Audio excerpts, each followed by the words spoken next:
Hello everyone, welcome to The Kill Count. My name is Big Large and today we're covering the Hunger Games series. Starting with A Ballad of Songbirds and Snakes last week and continuing with the Hunger Games today. Around the time this was released, the Harry Potter and Twilight series were both nearing its end, so studios were looking for the next big hit. The Hunger Games was just that. The author, Suzanne Collins, had experience writing YA books with her last series, The Underland Chronicles, so she's skilled at making tough topics digestible. With young characters who are easy to root for and a love triangle they could play with, it was a no-brainer to adapt this. One thing to note in this series is that in the books, we are solely linked to Katniss, an unreliable narrator. Susie worked pretty close with the director, Gary Ross, who also directed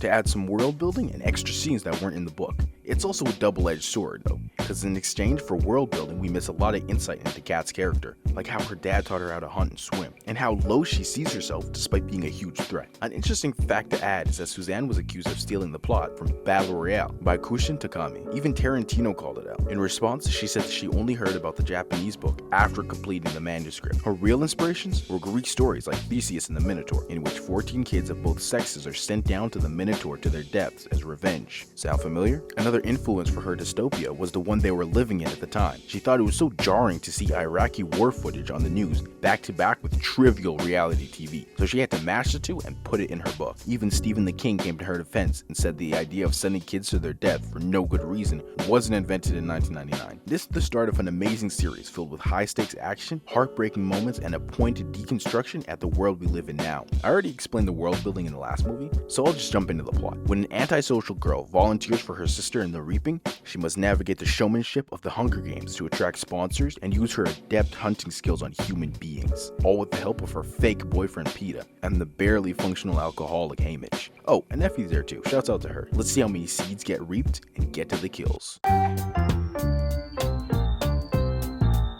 The movie opens up with some exposition from the Treaty of Treason, stating, in penance for their uprising, each district shall offer up a male and female between the ages of 12 and 18 at a public reaping. These tributes shall be delivered to the custody of the capital and then transferred to a public arena where they will fight to the death until a lone victor remains. Henceforth and forevermore this pageant shall be known as the Hunger Games. But you knew that already, because you watched my last video, right? Next scene shows two wacky looking dudes talking about the game's history. You'll never get used to how ridiculous these motherfuckers look, man. Caesar Flickerman, offspring of that Flickerman, interviews this year's game maker, Seneca Crane. Back at it again with the weird names. He says that in his opinion, the games are transformed from a punishment to an event that brings everyone together. He must mean the viewers, because something tells me the players don't feel the same. We cut to District 12, where Katniss Everdeen comforts her little sister, Primrose, who's terrified that she's going to the games. They sing a lullaby to calm her down. Santa baby, slip a stocking under the tree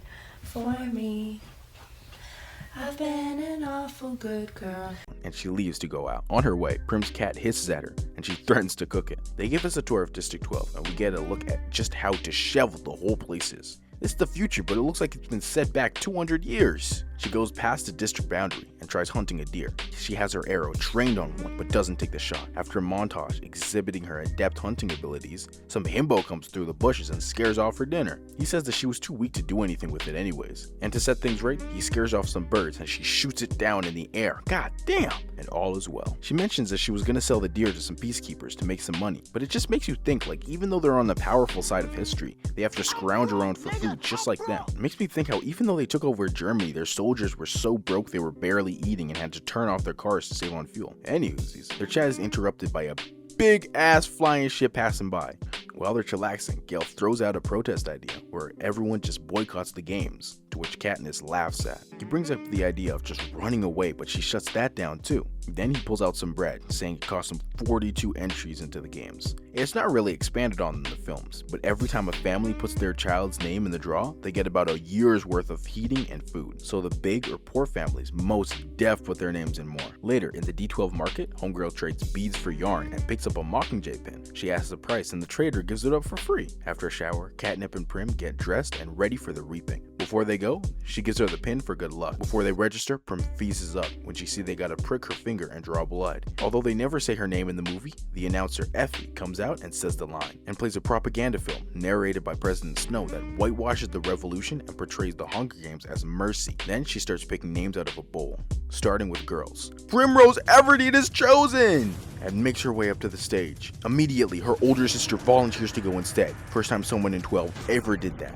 Katniss urges her to leave, but she refuses, so Gale picks her up and takes her out of there. Still traumatized, Effie literally has to drag her to the stage and make her say her name. The next victim that gets chosen is Peeta Malark, but no one volunteers for him, so he gotta go up there. They're both gobsmacked and terrified, but when they shake hands, a flashback of them in the rain plays. Afterward, Katniss talks to her little sis and she gives back the Mockingjay, and she talks to her mom and tells her that she can't shut down like she did when her man died and actually got to be present for Prim, then soothes her before they're ripped away again. Next visitor is Gale. He gives her a pep talk, telling her to get a bow and use her hunting skills.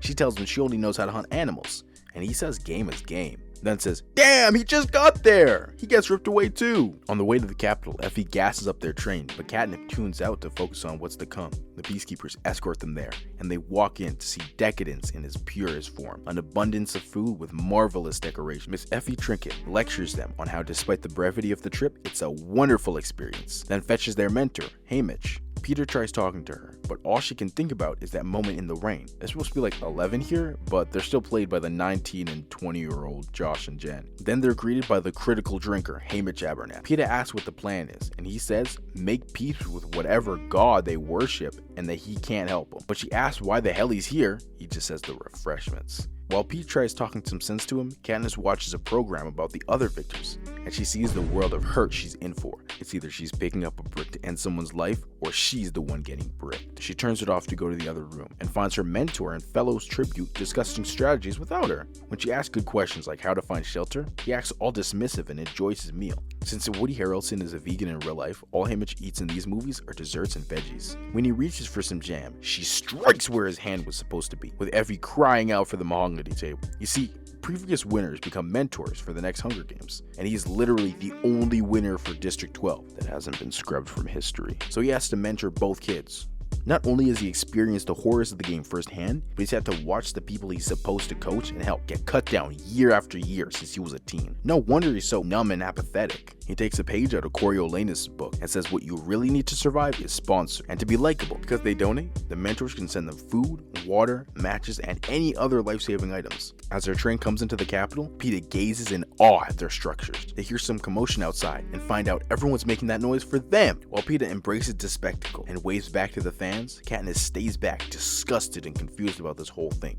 In the capital, we see a huge contrast in color and attitude compared to the districts. Whole place looked like a Skittles bag. In the next scene, they literally groom the kids before they're taken to their fashion design. The one for District 12, Cinna, calls her brave for volunteering for her sister and shows regret that she has to be here in the first place. Apparently, Jennifer Lawrence worked with his daughter, Zoe Kravitz, an X-Men First Class. She wasn't used to calling him Lenny, so she just called him Mr. Kravitz. The name caught on and he found the entire staff calling him that. He's here to help her make an impression. Traditionally, they're supposed to be dressed in themes of their district. In her case, coal miners. But he don't want to do that. He got something else in mind. The event is a pretty big deal in Panem. Over 100,000 of the bourgeoisie made their way down to see the tributes. Even the president came down. Behind the scenes, Seneca is meticulously planning every detail. The districts roll out on their themed costumes and they all look so sick. After those frauds, our goats roll up with flames coming out of their backs like wings on a phoenix, stunning everyone. Peter tries holding her hand, but she naturally pulls away before he convinces her that it's good for ratings. When they do, they're praised even more. Niggas jumping up and down clapping, yo, calm your goofy ass down. After the chariots take them to their places, Snow welcomes them, calling them brave and salutes their sacrifice. I don't know if you can call that a sacrifice, yo. If they could choose not to die for a TV show, they probably would. After the performance, their mentors and Cinna glaze and praise them for how sick they look, until they notice that they've made threats of themselves. They take them up to their penthouse suite with the most postmodern furniture you've ever seen, bro. What is going on? Kat goes to her room and fucks around with the window/LED screen until she sees a forest that makes her a little homesick. The next day, the tributes start training while some sponsors watch. Their training not only includes fighting skills, but general survival skills too. Despite fighting being against the rules, a District 2 kid, Cato, accuses another of stealing his knife and threatens to kill him. Katniss sees this go down and spots an 11 girl, Rue, smiling while holding on to the sought-after item. Later, over dinner, Haymitch tells the kids about career tributes. You see, people from District 1 and 2 train their kids all their lives so they can dominate the Hunger Games. Effie clarifies that just because they're better than everyone else doesn't mean they get special treatment. They win almost every year, but the issue is that it makes them arrogant and complacent. Then the subject changes to Katniss's markswomanship, and Peeta glazes her, saying that whenever they buy squirrels from her, she always shoots them right in the eye. Katniss takes offense to being complimented, so she informs him that he can throw a 100-bag sack of flour over his head, which gives him a better chance of winning.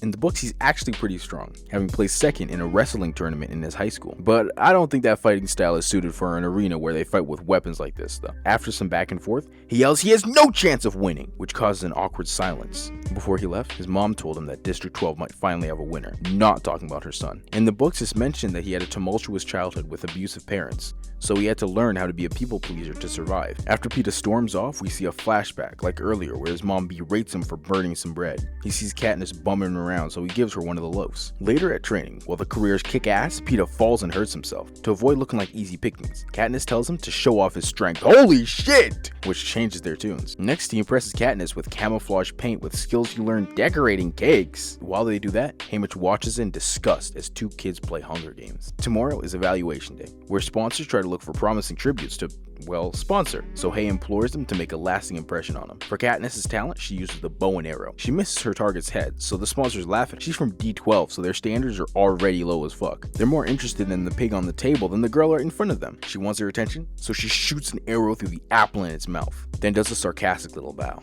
Effie goes off on her about how bad it makes them look, but Cinna and Haymitch are so proud of her, cackling at her recollection of the event. Afterwards, they're given their scores from the sponsors, with Cato getting the highest score of 10, and a D5 girl nicknamed Foxface getting the lowest score of 5. Whole crew pops off when they see that Peeta got a score of 8, and are electrified to see Katniss with a score of 11, highest one there. Then Cinna gives a toast to the girl on fire. Meanwhile, President Snow is pissed, asking why the fuck she got an 11. He takes on a similar role to how Gaul was treating him, asking Seneca why they have a winner, why they don't just go around killing niggas. He's confused by the question, so Corey answers for him. He says it's to give them hope, the only thing stronger than fear. He compares it to fire, as a little is effective, and a lot is dangerous, but it's fine as long as it's contained. Then he tells the weird beard to contain it. On the last day before the games, Peeta goes off to train separate from Kat, which hurts her a little bit. As they prepare for their interview, Everdeen gets pissed, because she don't think she looks good, and she don't know how to make people like her. But Cinna reassures her that she's likable, and that she does look beautiful. We see the other tributes shine with their glamorous outfits. When Kitty Cat gets up, the lights prove to be too bright for her, and she high-key fumbles a little bit. But she effortlessly makes the crowd laugh and shows off the flames of her dress by twirling around. He mentions her volunteering for her sister and asks what they said to each other.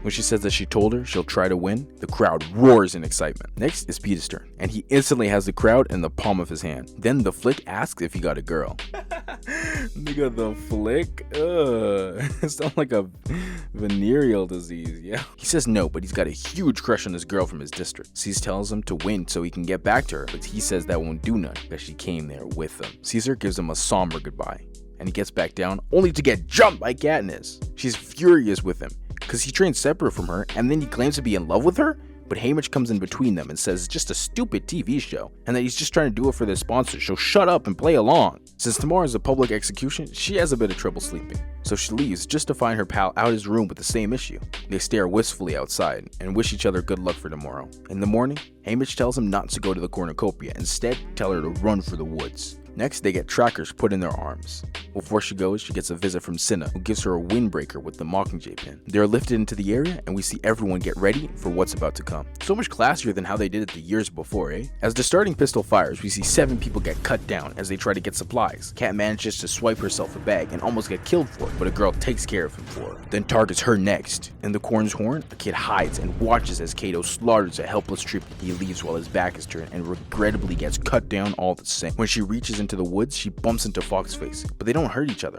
and instead turn and run. She spends some time running and takes a bad turn, which causes her to take a nasty tumble down the hill, but then gets back up and runs like none happened. After a while, she takes a rest to examine her supplies, which includes an empty canteen, some matches, and a fucking slinky. What the hell are you supposed to do with that? Did the other ones have a Game Boy Advance and a fucking back scratcher? She's startled by some cannons, shot as a tribute to the fallen. Since there's 12, I'ma update the count. Then we get a Katniss Everdeen wilderness montage of her using her life experience to live off the land and tying herself to the top of the tree. She finds peace until she hears her mechanical hum. Homegirl looks back and finds a camera embedded in the trees. We get a look at the nerds behind the scenes manipulating the arena, playing a clip show of all who died. She's high-key relieved not to see Peeta there. The careers ganged up and fucking massacre this poor kid. It's ironic because earlier in the movie, Peeta asked Mitch how to make a fire, but he said that's how you get killed. Now these fucking pricks are calling the girl dumb for making one. Then we see that fucking rat, Peeta Malark, joining up with them trying to hunt Katniss down. Then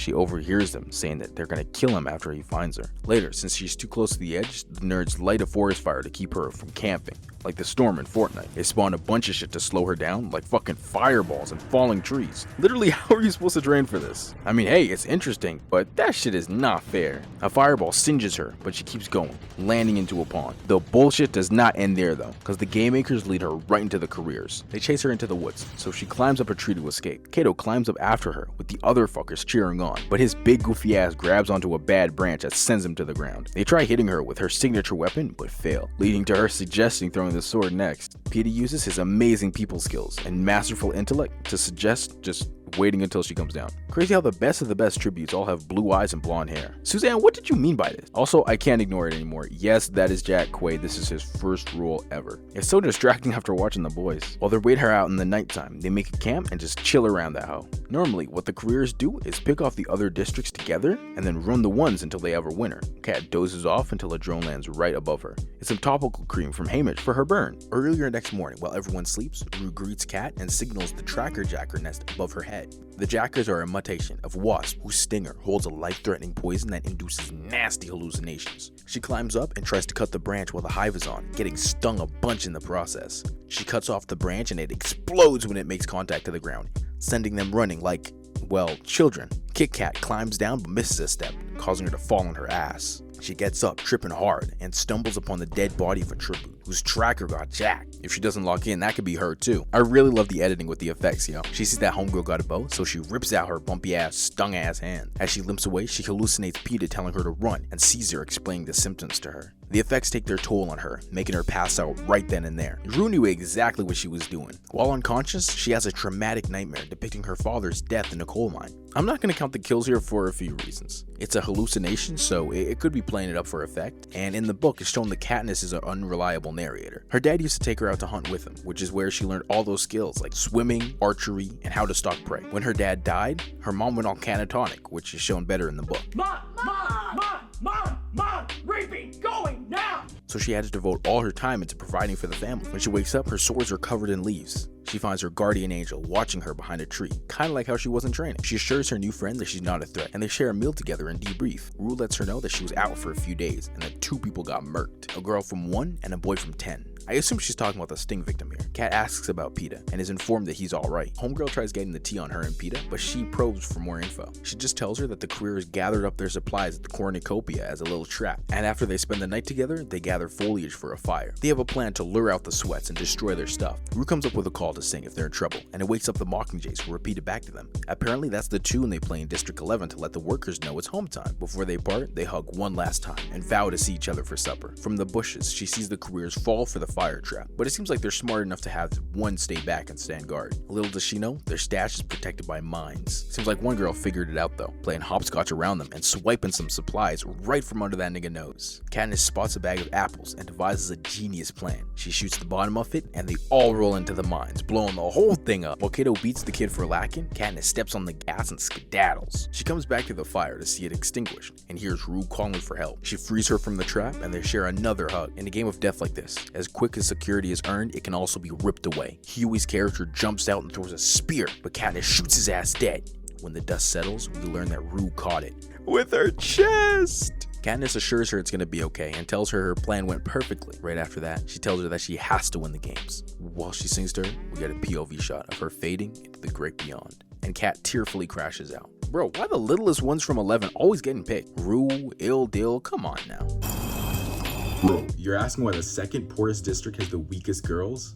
They're literally malnourished or not small because they want to be.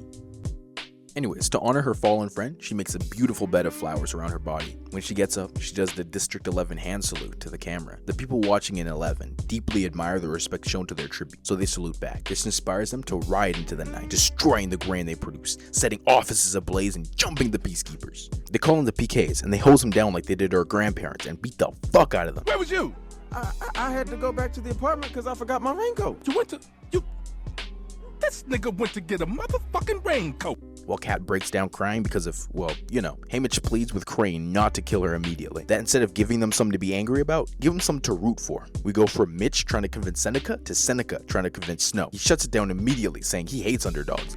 Y'all see why I want to do songbirds and snakes first? This fucking slime ball charity case from the depths of the Capitol says he hates underdogs. The guy that helped the only other winner from 12 says he hates underdogs. Man, get the fuck out of here. Then he says that the upper districts have the kinds of underdogs you wouldn't root for.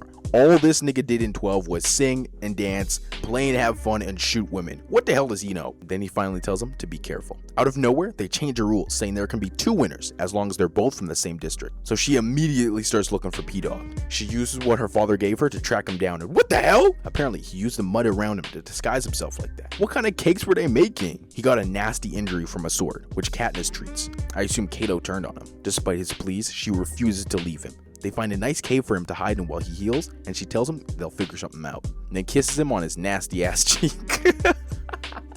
Which makes him look at her, thinking, what are we? While Gale watches from home, wondering the same thing. On the outside, Haymitch delivers some soup, with a note saying, "You call that a kiss?" She feeds him the soup in return for feeding her bread in the rain that one time. He apologizes for making her pick it up instead of going out and handing it to her. He tells her that he first noticed her when she sang in music class, then watched her walk home every day to protect her. She stays silent, while her face says everything her mouth doesn't. They cuddle up with each other until the morning. I'd be like the bathtub guy from the Truman Show watching all this shit unfold, yo. The announcers say that the cornucopia has been replenished with food, medicine, and supplies. It has something everyone desperately needs. Katniss gets ready to fight, but Peeta protests, saying he's not worth the trouble. He asks why she's doing all this, and she gives him a tender kiss on the lips. But that makes him want her to stay even more. She finally complies and just lays with him. While he sleeps, she sneaks off and eyes down the bags they laid out for him. Seeing no one in sight, she starts her sprint but quickly sees Foxface snatch a sack. She also darts to the bag and nabs her own. A bitch-ass career camped behind the cornucopia and targeted her. She dodges her arrows and tackles her. The girl from 2 has a knife inches away from Katniss' head while she desperately tries defending herself. Man, what sick fuck is tuning in watching young kids fight to the death like this?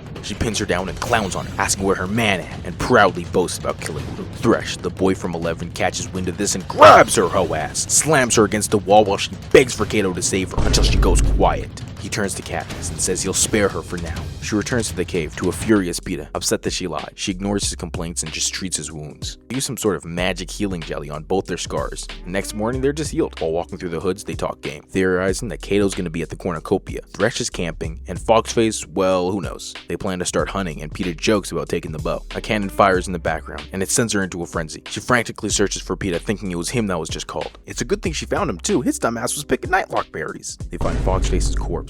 She saw Peeta pick him, so she ate the nightlock too. Instead of discarding him, Cat saves them just in case, even though it's the middle of the day. The nerds shut out the sun and spawn a bunch of gentle little angels. Honestly, I like the movie's version of Mutts, because in the book they're supposed to be modeled after the fallen tributes, like their corpses have been reanimated in the pet cemetery. As they walk around, they hear Thresh getting thrashed off screen. Tension builds. The pair await the arrival of an unseen threat. Out of nowhere, Peeta gets mauled! Katniss stuns the thing with an arrow and they get the fuck out of Dodge. The game makers spawn a shit ton of them, so they sprint to the cornucopia and climb atop. Up there, they find Cato, who throws them around like ragdolls. He absolutely crushes them in a 2v1 and knocks down Peeta. Then he grounds Cat, nearly feeding her to the mutts until Pete scoop slams him. Cato ends up putting him in a chokehold though, with Cat aiming her weapon at him. He suggests that if she shoots them both, she'll be the winner anyways, so do it. Then he gives a monologue about the futility of playing in the Hunger Games, how having your name picked is a death sentence no matter what. He ends it saying that he has to win. It's what he was made for, and it's all he has. Katniss shoots his hand so Peeta slips out and shoves him off, turning him into dog food. They awkwardly watch him get eaten alive, so Katniss puts him out of his misery. Since the mutts only like their food writhing in pain, they fuck off.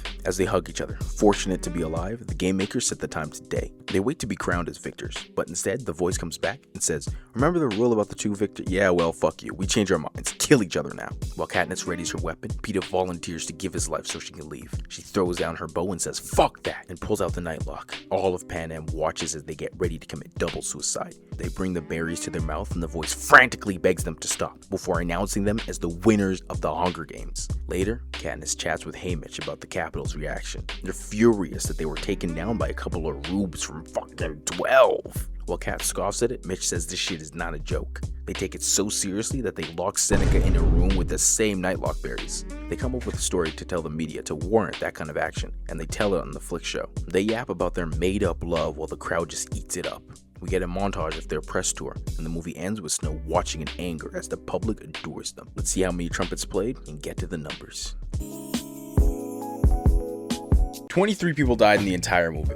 With a runtime of 153 minutes, that leaves us with a kill on average every 6 minutes and 39 seconds. Platinum Pistol will go to Clove. The careers were oppressive the entire film, so it was good to see one get her comeuppance, especially right after mocking her homegirl. Poor pea shooter gotta go to Thresh, man. He was a real one. All the District 11 boys were big and strong, but died in the most unfair ways, I swear. Reaper would have most def won if they didn't throw snakes at him, and Thresh would have been top 2 if they didn't spawn a bunch of murder dogs in the arena. This time, the Hall of Fame award will go to Katniss Everdeen. I just loved how skilled and capable she was. Also, her empathy and her effortless charm makes her very likable in my opinion. I want to give it to Peeta for the same reason, but he seemed like a burden near the end of the movie. And I didn't forget about his little switch up. When I first watched the movie, I was pissed that he would oppose my goat, but then I realized he was doing it to keep her alive.